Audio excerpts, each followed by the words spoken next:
Welcome back. Let's bring in our panel now. Sky News contributor Jo Hildebrand and columnist Justin Smith in Melbourne. Hi to both of you. Good evening. Great to be Thanks here. for joining me.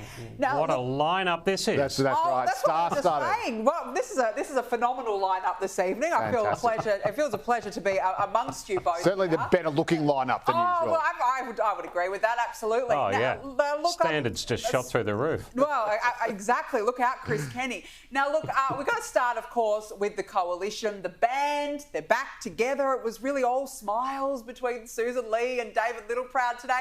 I've got to say, Joe, they were admiring each other. They were both really flooding each other with a lot of compliments. But what do you make of the shadow ministry? We've got the biggest losers, Jane Hume, Sarah Henderson, Jacinta Nampijinpa-Price as well. But you've also got Barnaby Joyce, Michael McCormack, no roles for them there.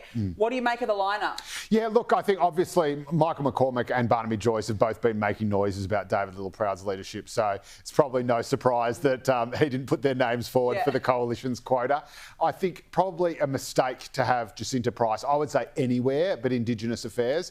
I think she's such a strong communicator in that portfolio. I agree. And she's one of the people who, this is something that's usually sort of the domain of the left, and she is someone who is 100% authentic, who can skewer it without the slightest hint of or whiff of kind of racism or paternalism or whatever. So that's a powerful weapon that the coalition has and hasn't often had throughout history, and they're just not deploying her where she needs to be. I thought putting her in charge of, the government, the weird Doge role was a mistake as well. So I think that's a bit of a mistake. I think Jane Hume a bit rough as well. I know she had a pretty bad campaign. Work from home policy. The work from home policy obviously was a debacle, but she is a very senior figure in the coalition. She's got a lot of experience. She's a senior woman in a party that is trying to increase its appeal to women. So I thought that was a bit of a funny one as well. Yeah, no, look, I do agree with you on that. I thought that it was an interesting one to dump Jane Hume. Justin, what are your thoughts on this new lineup? Is there the right mix? Has Sussan Ley struck the right balance here? Yeah, well, I mean, look, there's winners and losers. We always talk about the winners and losers in this, but I would think after the campaign that both the Nationals and Liberals have had and the result they got on election night, I'd say any of them are probably happy to have any gig in any way, shape or form at the moment, and will probably just...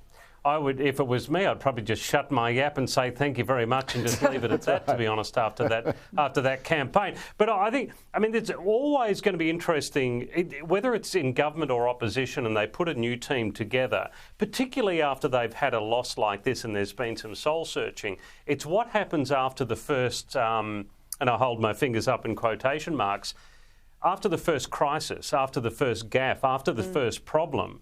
What happens after that? Who are the old enemies like the Barnaby Joyces, for example, that are sticking their head up and destabilising? I'm not saying it's going to be him that will do it, but you know what I mean. When that first trouble comes along, that's where you really see how the new team goes, I think. Absolutely. Look, they need to come together. We need an effective opposition. So, given the benefit of the doubt, hopefully that the brief divorce means they're actually back together. It's very married at first sight. I think that is the very definition of optimism, Danica. That is beautiful. I'm going to pocket that Pollyanna thought and just keep it in my heart. Well, there's no place like home. I reckon they'll be lucky to make it to the next financial year. I know, but anyway, one can dream, Joe, all right? Let's keep the romance alive here, for goodness sake.